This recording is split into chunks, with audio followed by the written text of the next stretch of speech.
this is more a comment than a question.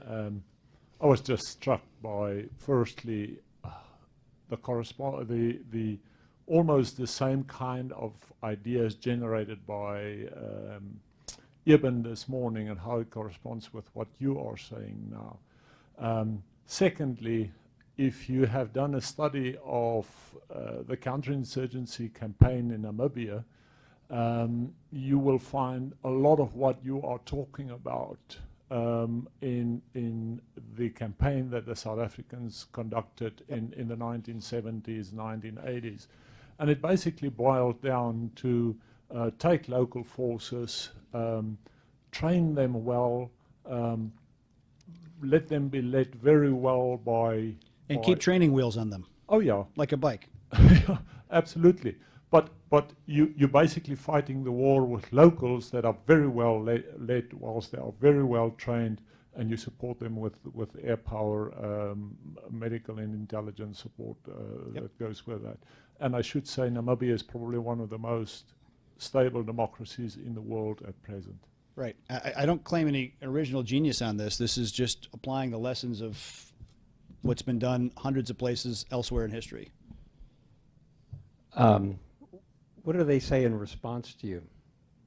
I mean, inside, I read the articles and all of that, the criticism, but when you talk to serious people... I've heard some people saying they're adapting my plan, they're not going public with it because they don't want to give any credit. That's fine. I don't care. But, and then there's others. Look, the military-industrial complex is very real. The amount of money, okay? Someone talked about at lunch about another boondoggle, right? We're giving them 170 Black Hawk helicopters. That's an $8 billion program for Lockheed Martin, okay? You want to talk about occupied territory in Washington?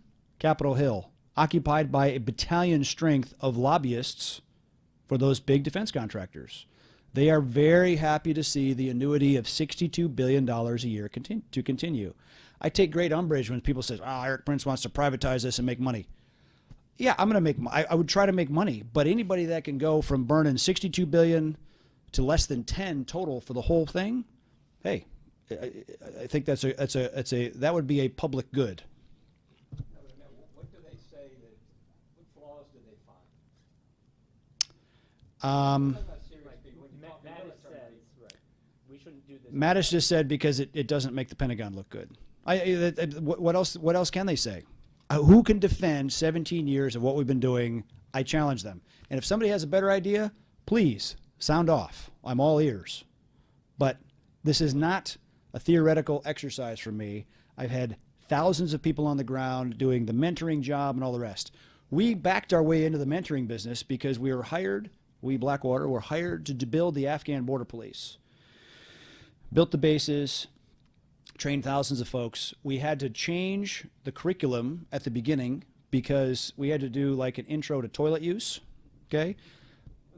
Because these are literally guys that were illiterate coming from the boonies that had never used a flush toilet before, never lived in a building with electric lights. But once they did all that, they saw for 10 weeks exactly what it's supposed to look like. Three meals a day, instructors that knew what they were teaching, the vehicles had fuel, the batteries were in the radios. We had a comm plan. There was ammo for the guns. Holy cow. This is a vision of what my life could be like if we can continue on. And those guys were so proud of graduating from that class because it's the first thing they ever graduated from because they probably didn't go past, grade 4 or 5 in school. They fought hard. They paid attention. And we kept asking the Pentagon to let our instructors go with these guys once they graduated to be mentors in the field. And they kept resisting, it's too dangerous, it's this, it's that. No, we finally relented. They finally relented and we allowed to do it. And the success rate of these guys was phenomenal because they had that training wheel, adult leadership. Because you can't take somebody that's illiterate and in 10 weeks teach them to be the equivalent of a U.S. Customs and Border policeman operating in a war zone with their Dishka mortars and fighting the Taliban. You can't do that in 10 weeks. But you can with some adult leadership that goes with them to do more on-the-job training.